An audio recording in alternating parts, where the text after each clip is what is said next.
Today, most business leaders have the right vision for digital transformation. They want to stay ahead of digital disruptors and secure a prosperous future for their companies.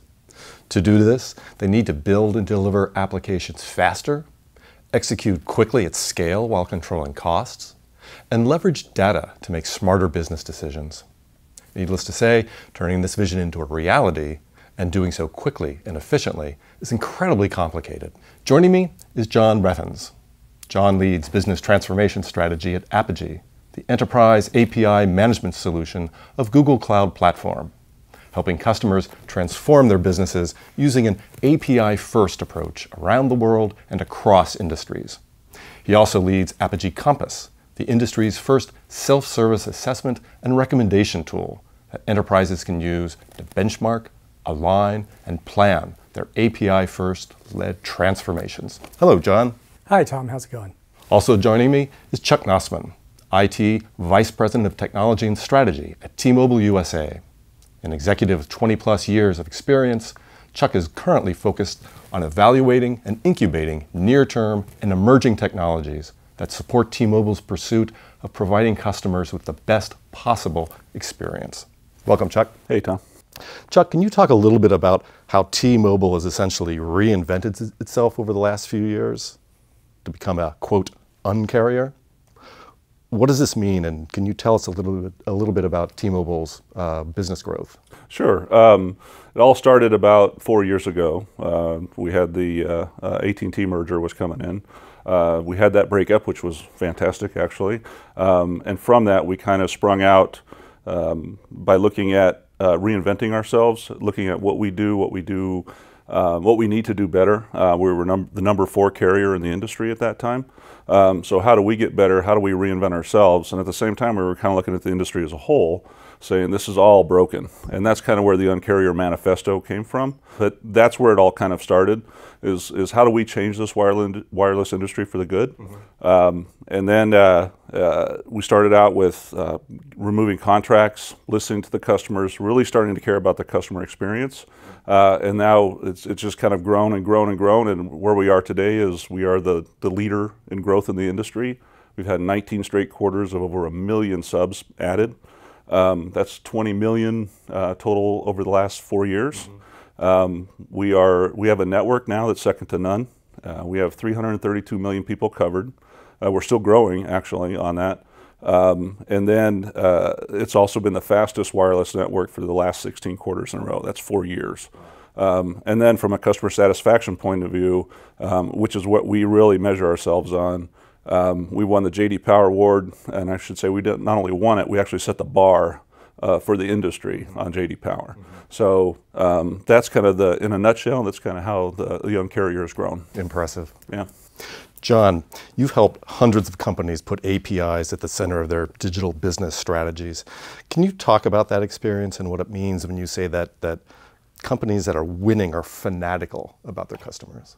Yeah, I think, most organizations that we speak with will say, of course we care about our customers. But from our experience, when we engage with companies that are really focused on driving a great customer experience from the outside in, and what that means is really thinking about, as T-Mobile did, how their customers perceive their brand via the digital interfaces that they interact with, right? So in plain terms, if you use an app to try and get a T-Mobile service and it doesn't work, that reflects poorly on T-Mobile. And customers today are accustomed to and expect great digital experiences everywhere they go.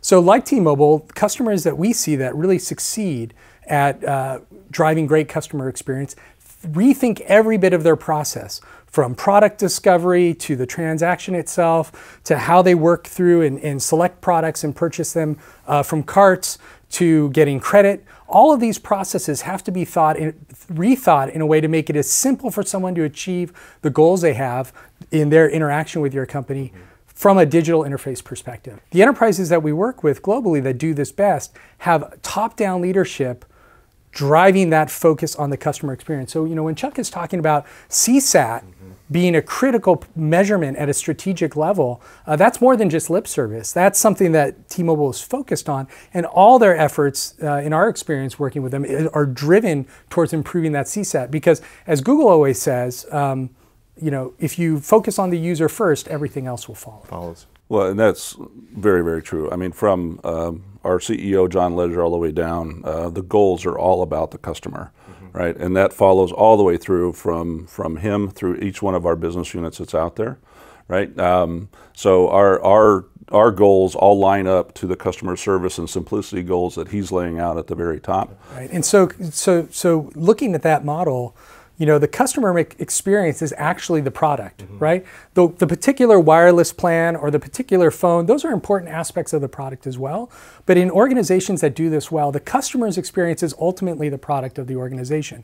And so they take a product mindset about everything that they do. And by that I mean they measure what customers are telling them by the interactions, both how they talk to each other over Twitter maybe or in call centers, but also they read the data that's coming off the applications customers are using, they analyze that data, and they make changes quickly. So that product mindset, first of all, starts with customer experience, but it also flows into how quickly they're able to react and the speed at which they bring new products to market. And all of that speed and customer experience is an iterative process. So there's really kind of three components. It's the customer experience, it's the speed at which the company is able to react, and then also the iterative capability that the organization has to make changes and improve the experience over time. Got it. Got it. Let's dig a little deeper into technology. Chuck, I understand that as you've said, T-Mobile's been engaged in a significant digital transformation, keeping customer experiences as your primary metric of success. Can you throw a little more light on that process? Sure. Kind of like I was talking about with the goals, we really, from an IT perspective, we have 4 major goals that we go against. That's building a first-class digital workforce that works on secure and compliant systems that are always on and available. Those systems, then it's all about time to value creation from those systems. And those are the 4 areas and goals that we metric against on a consistent basis. Right. If you think about API first, that enables us from a time to value creation, right? You look at microservices. We're building out microservices, again, for time to creation as well as always on. We were an industry that was built for retail, really. Brick and mortar. We'd run 18 hours a day, shut the systems down at night, run all the batch jobs, right, and reload them up. Now in this digital age, 7x24, people want the access, they want to be able to fulfill what they need to do at any moment in time. So to go meet that customer, we had to go make these modifications underneath the hood. We could get, in the beginning we could get away with the systems that we had, but as you go through time, and to John's point, that experience that you want to provide, you really have to start changing these systems up. You have to change that architecture and make it much more scalable, available, right, and integratable across many, many different business lines. Got it. John, while partnering with enterprises on their digital transformations, you've no doubt discerned a number of patterns that companies fall into in the course of their journeys. Can you talk a little bit about those patterns and sort of the top tech trends that you're seeing today? Right. So, Chuck hit on a couple of them. Really we're seeing a huge uptake as an API provider of API platform technology. So, it started out when we started doing this work several years ago, it was folks were really looking at APIs kind of in a limited way, trying to look at how are we going to use APIs to help us deploy one mobile app, for instance. And we used to go out and show people a mobile phone and say, hey, people carry these in their pockets. What's your presence on the mobile platform? Those were the original API strategy conversations. What we've seen over time is that APIs have become, as Chuck described, a key part of the overall strategy of enterprises. A way for them to accelerate speed of delivery, a way for them to have security in depth, because a great customer experience isn't great if it's not secure, right? So securing those APIs wherever they may be, and also giving customers and leadership leverage over the assets that they have, because all these organizations have lots of assets. T-Mobile has tons of assets throughout, that's built up over years.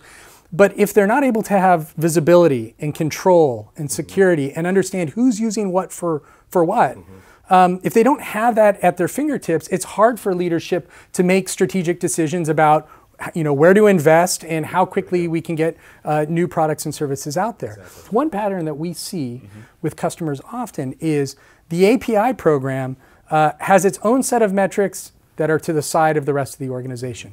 And one of the things that T-Mobile has done better than most is tie the API program directly to its organizational enterprise goals. The best story I can say is when I went to one of our SLT meetings, which is our senior leadership team, and I hear them talking about APIs, then I know that we're onto something, that the whole organization is kind of up-leveled to the possibilities of integrations with other things out there. So from an external standpoint, we could interface with the Netflix, with the API first, with the microservices, with the mindset changes that are going on with our transformation. We have changed, helped or enabled or fueled the changes to our customer care, right? I talked about a little bit about the J.D. Power Awards and all of that. We've completely changed how we do customer care. Instead of the big call centers that are out there with many, many thousand staffed, we are now down to what we call a team of experts, right? A small two-pizza team, if you will, handles a region, and they always handle that same region. That is a complete mind shift for customer care, right? Retail, we added 1,800 retail stores in the last year. As our network expands, we are expanding out our retail.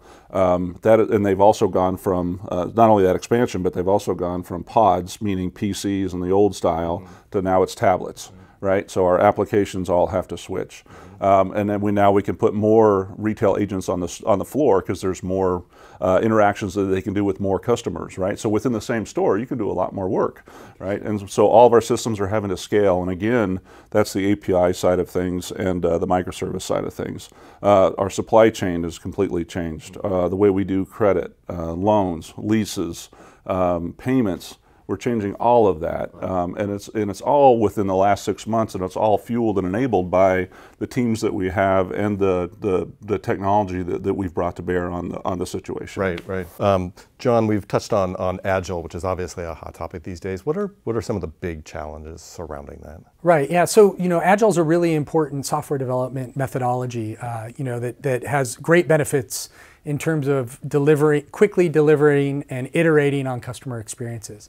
But one of the challenges that we've seen with organizations that we work with is when they go down the journey of trying to introduce Agile into their organization, they really focus on just kind of the developer team. Mm-hmm. And really what's required is, as Chuck has mentioned previously, is a mindset shift around metrics and funding and leadership, because otherwise that development team really is just kind of making more efficient or making better a very small piece of the pie. Right. And what we see in organizations that really succeed is this kind of agile mindset expands well beyond IT development and gets into how marketing and sales and other parts of the organizations change their processes to be more responsive to customers. And Chuck, I don't know, but have you? Yeah, you're exactly right, John.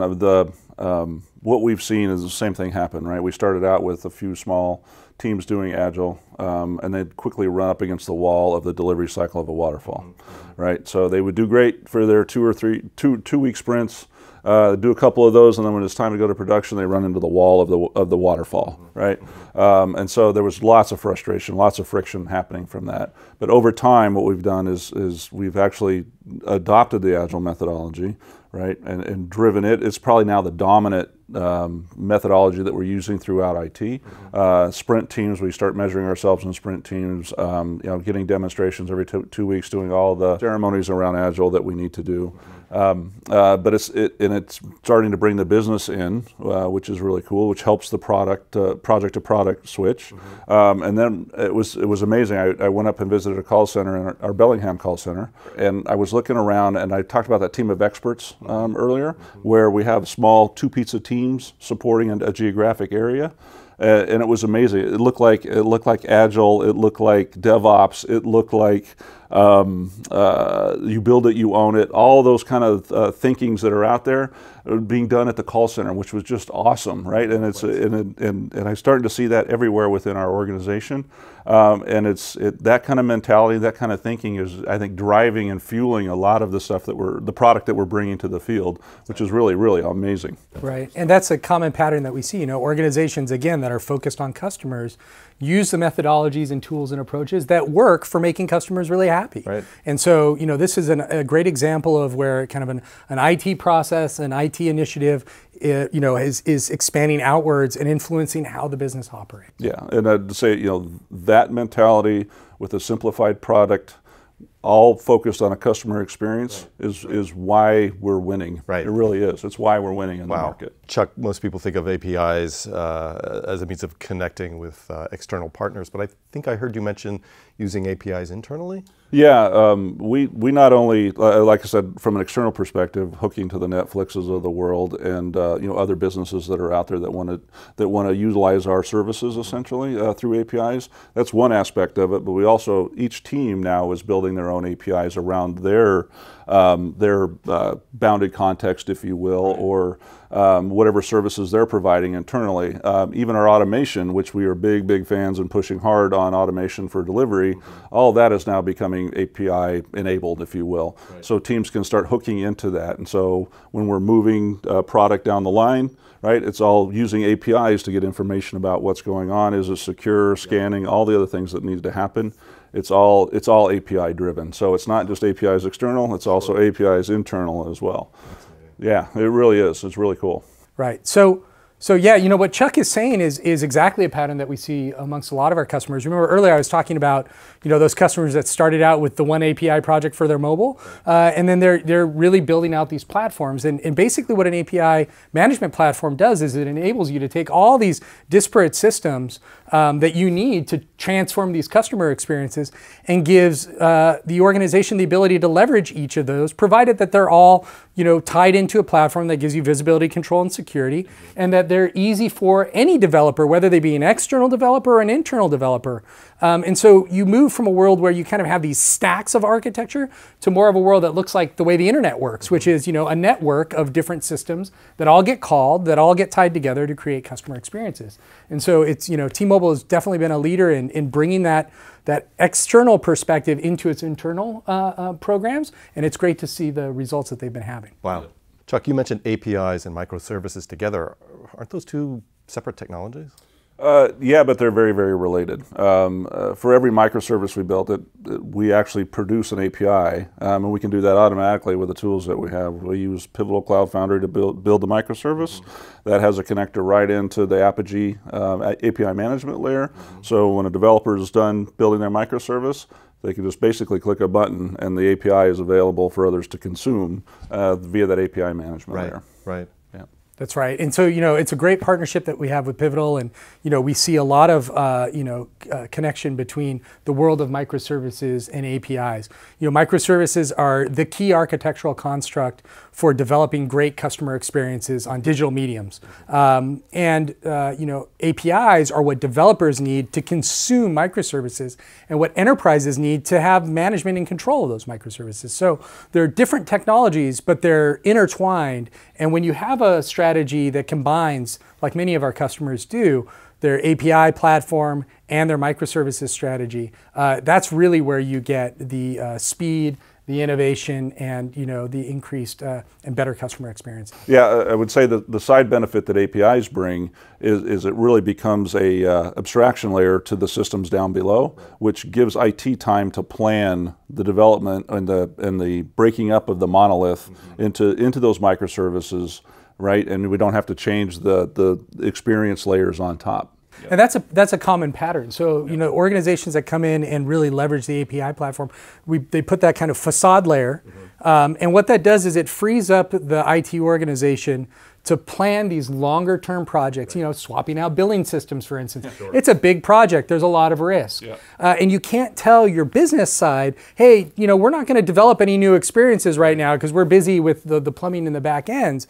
That doesn't work. You've got to be able to do two things simultaneously, which is create these great customer experiences, bring on those new subscribers, build your business, while at the same time modernizing your backend infrastructure. And the API layer, as Chuck described, is the tool that enables you to do both those things simultaneously. Right, and we're at a stage now in our transformation where it's all about velocity, ever increasing that velocity of that delivery, getting features into that customer's hands as fast as we possibly can, and the APIs and the microservices layers enable that to start happening, right?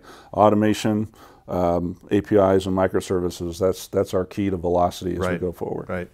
So Chuck, you've mentioned that you've added nearly 3,000 new retail locations. Can you elaborate a little bit on that? That sounds like an explosion. Yeah, well, it's we are, as we expand our network into regions, you got to remember our network, we only cover 2/3 of the country. With our last spectrum buys now at 600 megahertz, we can roll out to the rest of the United States. As we roll out, we're rolling out more retail stores, that points of presence, because people still like to come in and look at phones and play with all the wireless product out there. Right. So that we want to enable that to happen. We want that experience to be the best we can possibly get it in the store, right? But now we can also use those stores for inventory hubs and things like that. Buy online, pick up in store, all those kind of things just get enabled by that, right? So it's not just the expansion, which is huge from a growth perspective, but it's also the experience in those stores is also evolving as we go through time, which is really, really cool. Wow. Yeah.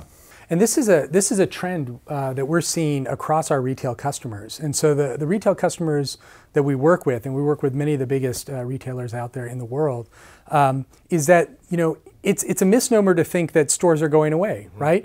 Online brands are opening physical stores, and physical stores that are well managed, that really embrace this kind of digital approach to customer experience, are seeing a lot of growth. So T-Mobile is an excellent example, but there are others out there of organizations that have really rethought their brick and mortar footprint. One of the hallmarks of this shift is that these companies are looking at their digital stores as distribution centers, right? And they're looking at ways to make the experience better, to really help educate people about products, and to make it feel less like a transaction and more like an experience, which is, you know, enabling people with tablets, or salespeople to use tablets and other software to have a real personalized experience. And so that rethinking of the physical space and what it does for the organization is definitely a pattern we see companies having successful transformations embrace. Yeah. Got it. Chuck, I think you've touched on a number of these points, but what are the biggest lessons you've learned in transforming IT? I think our viewers would love to hear your views on that. Biggest lessons learned, it really does take people, process, and technology. We started out probably like many of putting technology into it, or leading with technology, but it's really the change management. That is one of the biggest lessons I think we've learned around change management, around both the people side, the financial side, and obviously on the technology side. But and building that workforce, educating that workforce, top down, right from our CIO has been great. Cody Sanford has just been awesome about pushing the transformation through the organization, and we're a big organization, right? But it's also that next layer down. At my level, we have to educate why we're doing this stuff, what we're doing, why we're doing it, and what the impact is going to be, what to look for from a metricing standpoint. That's one of the areas as a big lesson learned for me in doing this was we didn't educate enough at the higher levels and dropped all the way down into the technology at the lower levels. So I think that's one of the big keys that that I learned from the digital transformation, starting it about two and a half years ago. Right. I wish we would have started with that education and the why across the top, and then keeping that driven down. Like I said, the very top saw it, right, and was driving for it, but educating that next level down is very, very important, and then that just spreads throughout the organization. Well, and that pretty much leads to my question. I'll put you on the spot. What advice do you have for someone who's just starting out on this this journey? One, it is one of the most rewarding journeys I've ever been on. I've been working in this industry for almost 30 years now. I started out as a developer. I was a developer for 10 years. They conned me into going into management. One of the biggest mistakes I made, probably. But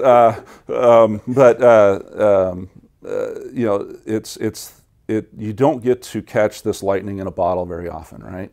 If you want to be challenged and you want to really rethink how you do things, the transformation is the thing to do. It's just awesome. I can't explain it. I mean, we have people coming into T-Mobile now, new workforce. We have 50% 50% of our workforce is new, and it's just an awesome place to work. It really is, and we're still challenging ourselves every day, and it's hard. I mean, it's really hard, and it feels painful. On a day-to-day basis, you're really trying to solve some big challenges, and it's really taxing on you.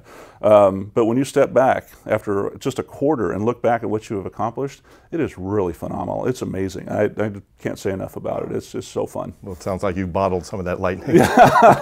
We're trying.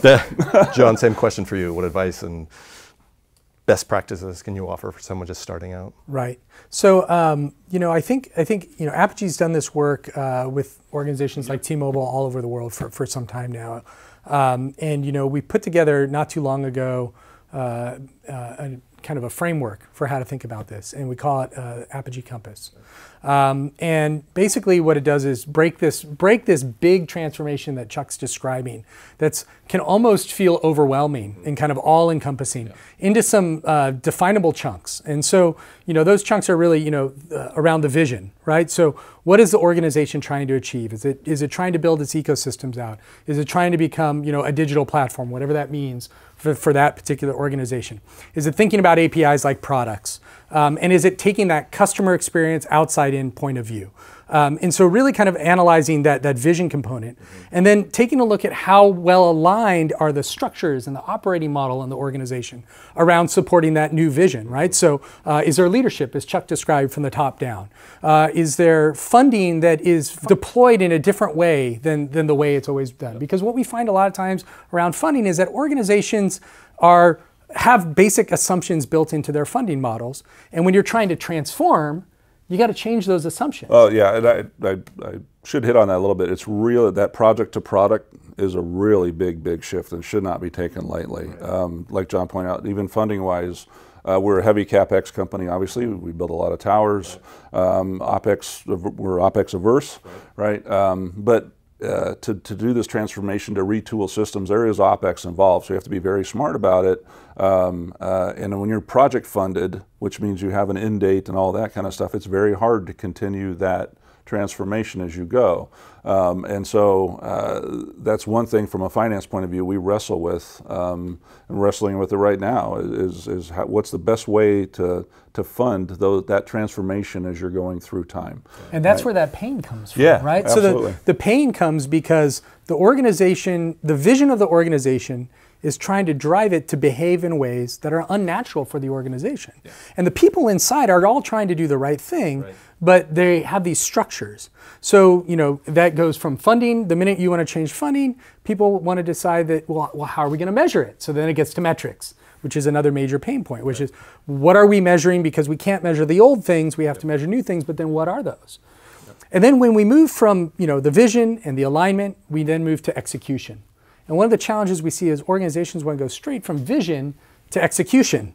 And that pain is caused by the alignment piece. And inside execution, it has everything to do with, your software development lifecycle. Are you doing waterfall? Are you doing agile? Right.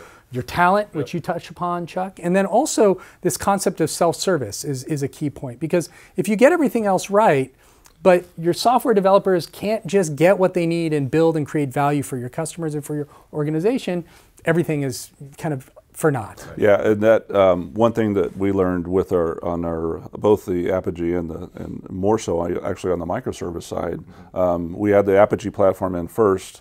We followed a lot of the same rules of getting on to the platform and things like that. That kind of can slow the pace down a little bit.